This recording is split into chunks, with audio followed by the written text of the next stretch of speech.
দেশে কি আমাদের বিচার হবে? আমাদের বাবাদের কোথায়? আমাদের বাবাদের কেন গুম করা হয়েছিল? শুধু আমার ভাইয়ের গুমের বিচারটা ভাইয়া আপনি করবেন ভাইয়া, সুন্দরভাবে একদম সুনির্দিষ্টভাবে যেন বিচারটা হয়, স্বচ্ছভাবে।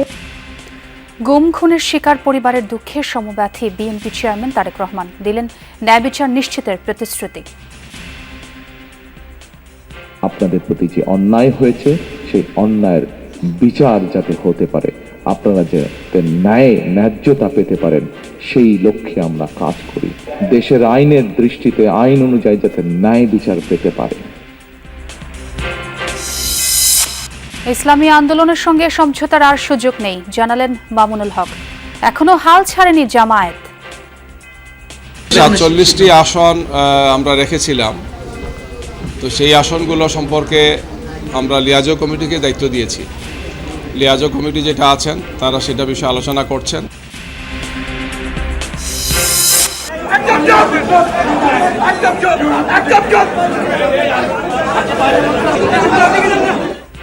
দ্বৈত নাগরিকত্ব ইস্যুতে ইসির আপিল শুনানিতে হট্টগোল। হাসনাতের আপিলে কুমিল্লা ৪-এ বিএনপি প্রার্থীর মনোনয়ন বাতিল।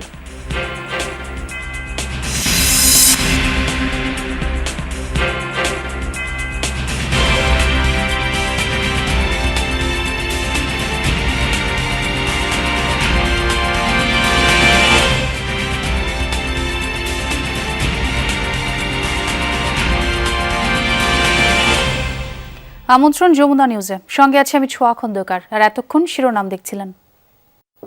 প্রিয়জন হারানো মানুষের কান্নায় কাঁদলেন তারেক রহমান। বুকে জড়িয়ে সন্তান হারা মাকে জানালেন সমবেদনা।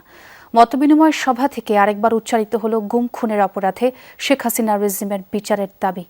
ন্যায় বিচারের মাধ্যমে রক্ত ঋণ পরিশোধের অঙ্গীকার করলেন বিএনপি চেয়ারম্যান। বললেন, কৌশলের নামে বিএনপি নেতাকর্মীদের কেউ গুপ্তরূপ ধারণ করেনি। সন্তানহারা মাকে বুকে জড়িয়ে ধরে দিলেন ভালোবাসার পরশ। এজন্য এক সন্তান হারিয়ে আরেক সন্তানকে খুঁজে পেলেন অভাগী মা। বিসিএসের ভাইবার অপেক্ষামান থাকা ছাত্রদলের মাঝারুল ইসলাম রাসেল গুম হন 2013 সালে। সভায় ভাইয়ের সেই নিষ্ঠুর স্মৃতি বলছিলেন বোন। বিমর্ষ হয়ে পড়েন তারেক রহমান। আমি তারেক রহমান ভাইয়ের কাছে কিচ্ছু চাই না ভাইয়া, শুধু আমার ভাইয়ের গুমের বিচারটা ভাইয়া আপনি করবেন ভাইয়া।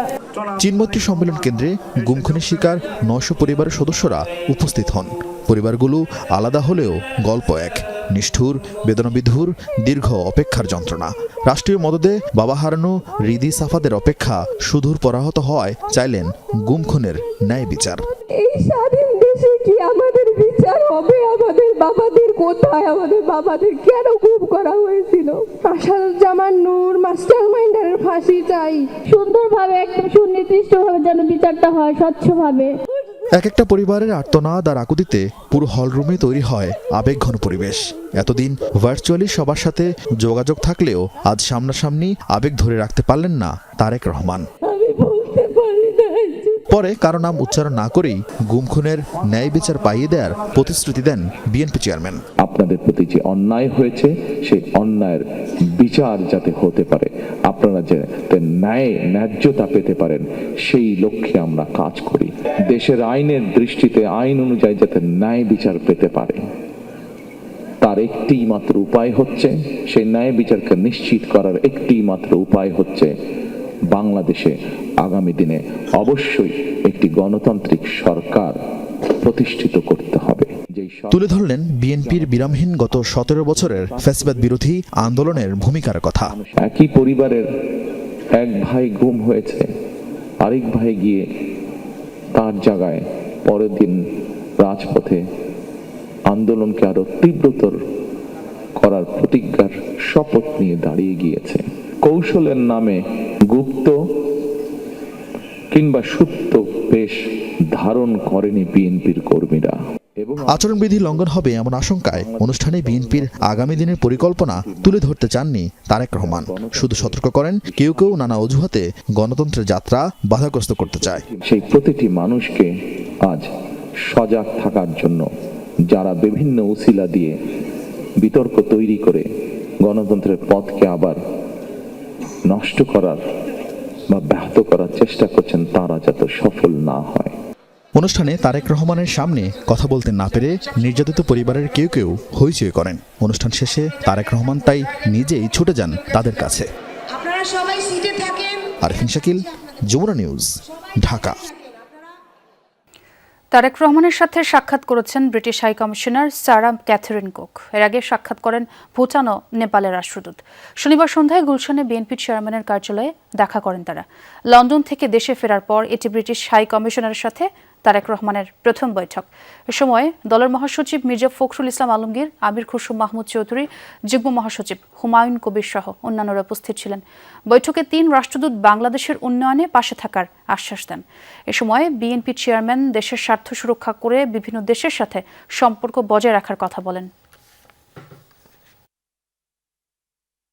আমরা একটা ট্রানজিশন পিরিয়ড, এটা মানে আমরা গত 15 বছর দেশে একটা স্বৈর শাসককে, এখন বাংলাদেশের মানুষ এই স্বৈর শাসককে বিতাড়িত করে এখন এটা ডেমোক্রেটিক ট্রানজিশনের দিকে যাচ্ছে 12ই ফেব্রুয়ারি। তো এই পরিবেশ নিয়ে তারা মানে they are very much they see it is a hostile atmosphere, people are excited about elections. ইসলামী আন্দোলনের সাথে আসন সমঝোতার আর কোনো সুযোগ নেই জানিয়েছেন বাংলাদেশ খেলাফত মজলিসের আমির মাওলানা মামুনুল হক। তবে দলটির সাথে নির্বাচনের পর রাজনৈতিক সমঝোতা হতে পারে। অবশিষ্ট 47 আসনে সমঝোতা করে 10 দলের প্রার্থী ঘোষণা করা হবে বলে জানান তিনি। জামায়াত মুখপাত্র জানিয়েছেন, খালি আসনগুলো বিষয়ে 10 দলের লিয়াজুক কমিটি কাজ করছে। বলেন, ইসলামী আন্দোলনের জন্য জামায়াতের দরজা এখন উন্মুক্ত। সকালে নানা ইস্যুতে শুরু হওয়া জামাতের সর্বোচ্চ ফোরাম নির্বাহী পরিষদের বৈঠক চলে বিকেল পর্যন্ত, যেখানে ইসলামী আন্দোলনের 11 দল থেকে বেরিয়ে যাওয়া সহ ইশতেহার, জামাত আমিরের নির্বাচনী সফরসূচি সহ নানা বিষয় নিয়ে চলে আলোচনা পর্যালোচনা। যেহেতু নির্বাচনের খুব কাছাকাছি, তাই টানা বৈঠকের মধ্য দিয়ে 2-1 দিনের মধ্যে প্রয়োজনীয় কর্মপদ্ধতি গুছিয়ে নিতে চায় দলটি। বৈঠকে ইসলামী আন্দোলনের 11 দল থেকে বেরিয়ে যাওয়ায় বাকি 47 আসনের সমঝোতার বিষয়টি নিয়েও আলোচনা হয়। পরে জামাতের মুখপাত্র জানান, ফাঁকা আসনের ব্যাপারে চূড়ান্ত সিদ্ধান্ত নেবে 10 দলের লিয়াজো কমিটি। 47টি আসন আমরা রেখেছিলাম, তো সেই আসনগুলো সম্পর্কে আমরা লিয়াজো কমিটিকে দায়িত্ব দিয়েছি। লিয়াজো কমিটি যেটা আছেন তারা সেটা বিষয়ে আলোচনা করছেন এবং সেটা একটি আলোচনা করে ওনারা সিদ্ধান্তে পৌঁছার পরে আমরা আপনাদেরকে জানাবো। চূড়ান্ত সিদ্ধান্ত হলে আপনারা জানবেন। এদিন জামাত কার্যালয়ে আসেন 10 দলের অন্যতম শরিক দল বাংলাদেশ খেলাফত মজলিসের আমির মাওলানা মামুনুল হক। জামাতের শীর্ষ নেতাদের সঙ্গে ইসলামী আন্দোলন ইস্যুতে বৈঠক করেন তিনি। মামুনুল হক জানান, শুক্রবারের সংবাদ সম্মেলনের পর দলটির সাথে আসন সমঝোতা নিয়ে আর আলোচনার সুযোগ নেই। ওনারা এককভাবেই সারা দেশের সকল আসনগুলোতে নির্বাচনে প্রতিদ্বন্দ্বিতা করবেন। কাজে এই মুহূর্তে আমরা আর সমঝোতার তেমন কোনো আশাবাদ আর রাখছি না। বাকি আমরা এটুকু আশা রাখি যে পরবর্তীতে পথ চলতে চলতে রাজনীতিতে শেষ কথা বলতে কিছু নেই এবং নির্বাচনী বাস্তবতার সম্মুখীন হয়ে হয়তো আমাদের সকলের মধ্যে আবার নতুন করে কোনো উপলব্ধি সৃষ্টি হতে পারে।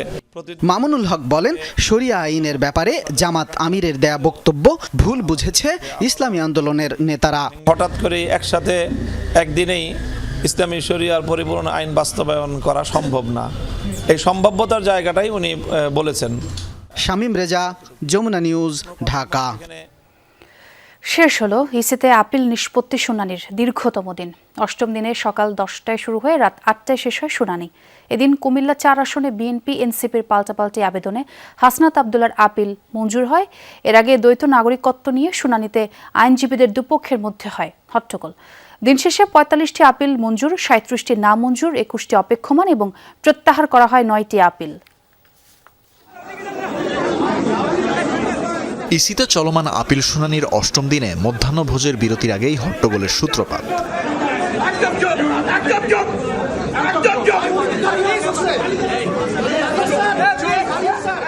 হট্টগোলের ঘটনায় আব্দুল আওয়াল মিন্টুর বিরুদ্ধে কটূক্তির অভিযোগ তোলেন এনসিপি নেতা হাসনাত আবদুল্লাহ। এছাড়া তার কুমিল্লা 4 আসনে বিএনপি ও এনসিপির পাল্টাপাল্টি আপিলে মঞ্জুরুল হাসান মুন্সির প্রার্থিতা বাতিল হয়, তবে বহাল থাকে হাসনাত আবদুল্লাহর প্রার্থিতা।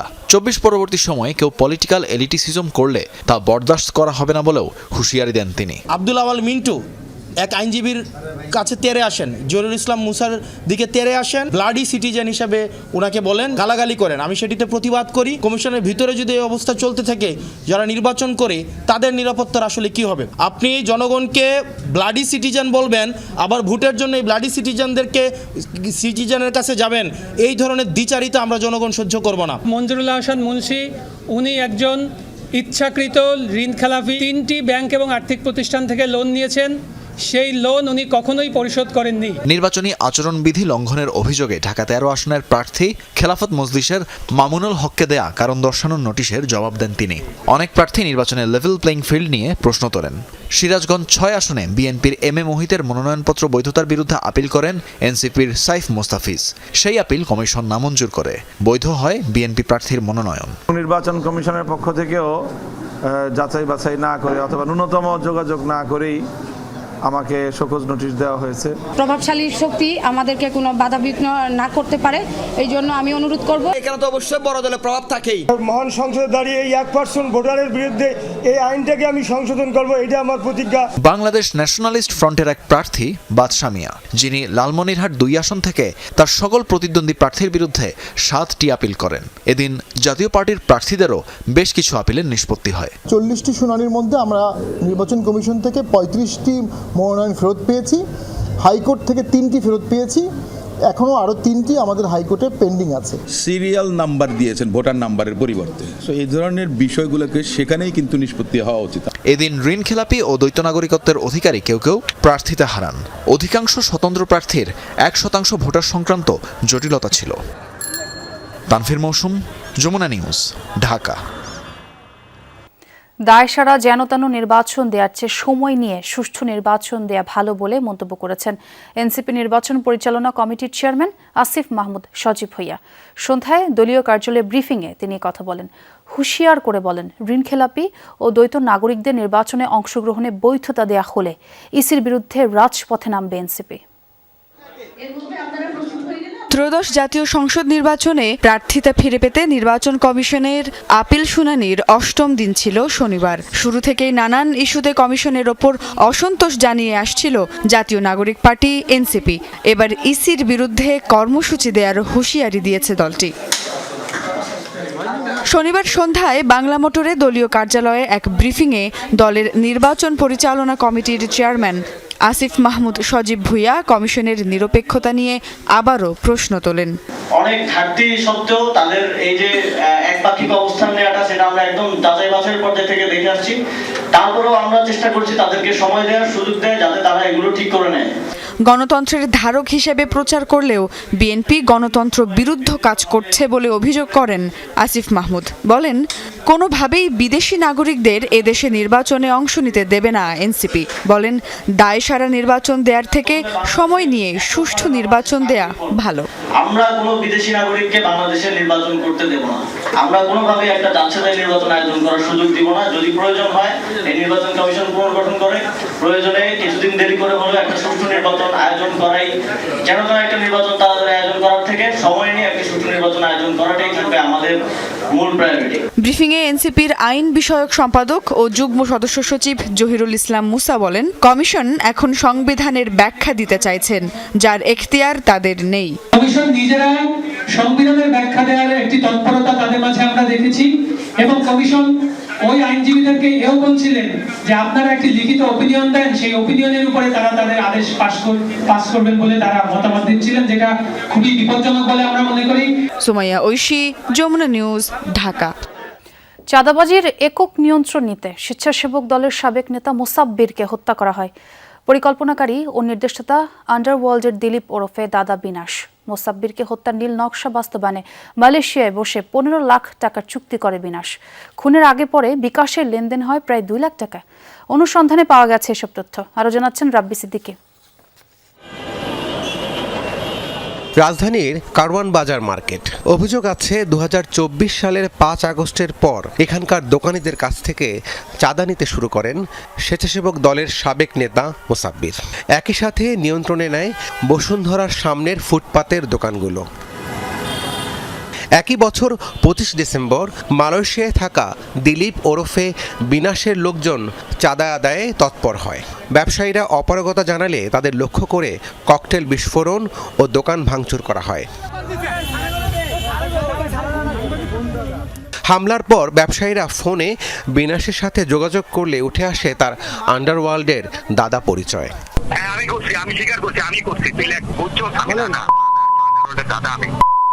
কয়জনের নাম শুনতে চান বলেন? অনুসন্ধানে জানা যায় এসব ফুটপাতের দোকান থেকে প্রতিদিন কয়েক লক্ষ টাকা চাঁদা ওঠে। মোসাব্বিরকে কয়েক দফা ফোন করে বসুন্ধরা সিটির সামনের ফুটপাত ছেড়ে দিতে বলেছিল বিনাশ। এই ঘটনার 1 বছর পর গত 7 জানুয়ারি গুলি করে হত্যা করা হয় মোসাব্বিরকে। ডিবি পুলিশের অভিযানে গ্রেফতার হয় শুটার জিন্নাত সহ 4 জন। জিন্নাত হত্যার দায় স্বীকার করে আদালতে 164 ধারায় জবানবন্দিও দিয়েছে। জানা যায় চাঁদাবাজির একক নিয়ন্ত্রণ নিতেই স্বেচ্ছাসেবক দলের সাবেক নেতা মোসাব্বিরকে হত্যার পরিকল্পনা করে বিনাশ। মিশন বাস্তবায়নে খুনিদের সাথে 15 লাখ টাকার চুক্তি হয়। খুনের আগে পরে বিকাশে লেনদেন হয় প্রায় 2 লাখ টাকা। বিনাশের বেড়ে ওঠা মহাখালীতে বিএনপি কর্মী পরিচয়ে মহাখালী ও বাড্ডায় করতেন চাঁদাবাজি। হত্যা মামলার আসামি হয়ে গত 10 বছর ধরে পালিয়ে আছেন মালয়েশিয়ায়। খুন করেই ক্ষান্ত হয়নি বিনাশ। মোসাব্বিরের ঘনিষ্ঠজনদের ফোন করে দিচ্ছেন হুমকি। যে আমি আব্দুল মজিদ মিলন। আমি বিনাশ দাদা, চিনছস? না দাদা, আপনার নাম শুনছি, আমি চিনি নাই। তুই ভাবছিস আমি ফাঁদি করতে? পুলিশ জানায় মোসাব্বির হত্যায় যে বা যারা জড়িত তাদের আইনের আওতায় আনা হবে। যারাই এখানে জড়িত থাকার সম্ভাবনা থাকছে তাদের ব্যাপারে তথ্য সংগ্রহ করছে। যদি আন্ডারওয়ার্ল্ড হোক, যে নামে যেভাবে হোক না কেন, যারাই জড়িত থাকুক না কেন, তাদেরকে সবাইকে আইনের আওতায় নিয়ে আসা হবে। মালয়েশিয়ায় থাকা সন্ত্রাসী বিনাশকে গ্রেফতারে প্রয়োজনীয় ব্যবস্থা নেওয়ার কথা জানায় ডিবি। রাব্বি সিদ্দিকী, যমুনা নিউজ, ঢাকা। সিলেট ওসমানী মেডিকেলে ইন্টার্ন চিকিৎসকদের সাথে রোগীর স্বজনদের সংঘর্ষের ঘটনায় 5 সদস্যের তদন্ত কমিটি গঠন করেছে হাসপাতাল কর্তৃপক্ষ। এর আগে শুক্রবার রাত থেকেই এই ঘটনার প্রতিবাদে কর্মবিরতি শুরু করেন ইন্টার্ন চিকিৎসকরা। এতে ভোগান্তিতে পড়তে হচ্ছে রোগীদের। তবে জরুরি বিভাগে চালু রয়েছে নিয়মিত সেবা প্রদান। প্রত্যক্ষদর্শীরা জানায় ইন্টার্ন চিকিৎসকদের সাথে সেবা প্রদান নিয়েই বাকবিতণ্ডা জড়ায় এক রোগী স্বজন। এক পর্যায়ে সংঘর্ষে জড়ায় উভয় পক্ষ। এতে আহত হয় কয়েকজন। খবর পেয়ে পুলিশ ঘটনাস্থলে গিয়ে পরিস্থিতি নিয়ন্ত্রণে আনে। এই ঘটনায় জড়িতদের বিচারের আওতায় আনার দাবিতে কর্মবিরতিতে যায় ইন্টার্ন চিকিৎসকরা।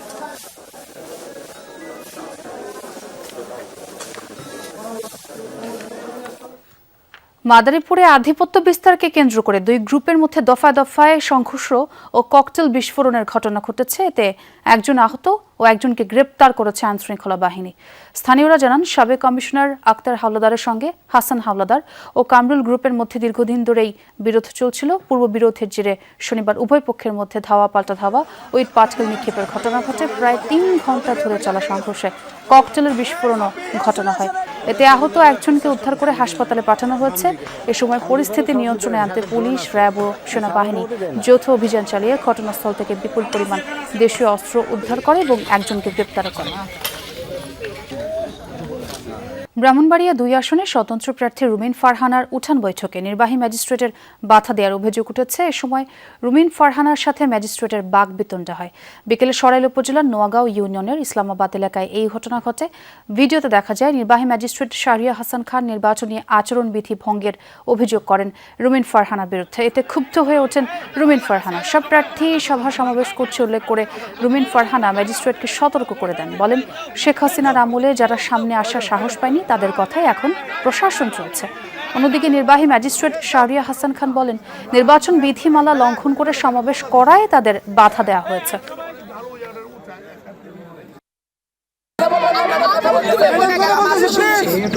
ভবিষ্যতে শুনবো না। আর আমার এখান থেকে বাইরে হতে পারবেন না। আমি যদি না বলি এখান থেকে বাইরে হতে পারবেন না স্যার, মাথায় রাখেন। শেখ হাসিনার সময় আপনারা যাদের কথা এখন চলতেছে তারা কানে ধইরা খাটের নিচে থাকতো স্যার। আমি রুমিন ফারহানা, কোনো দল লাগে না আমার। গাজার উপর মোড়লগিরির বন্দোবস্ত পাকাপোক্ত করল যুক্তরাষ্ট্র। নিরাপত্তা নিশ্চিতের নামে উপত্যকায় ফিলিস্তিনি টেকনোক্রেট প্রশাসনের তদারকিতে গঠন করল বহুল আলোচিত বোর্ড অফ পিস।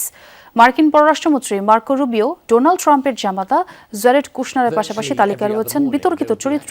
সাবেক ব্রিটিশ প্রধানমন্ত্রী টনি ব্লেয়ারের নামও বোর্ড অফ পিসের মাধ্যমে গাজায় শান্তি প্রক্রিয়া স্থায়ী করার কথা বললেও তাতে ভরসা করতে পারছে না ফিলিস্তিনিরা, কারণ নির্বাহী সদস্যের তালিকায় নেই ফিলিস্তিনের কোনো প্রতিনিধি। শুক্রবার হোয়াইট হাউস দিয়েছে এই ঘোষণা। দর্শক, এই ছিল যমুনা নিউজে। এতক্ষণ যারা সঙ্গে ছিলেন সবাইকে ধন্যবাদ।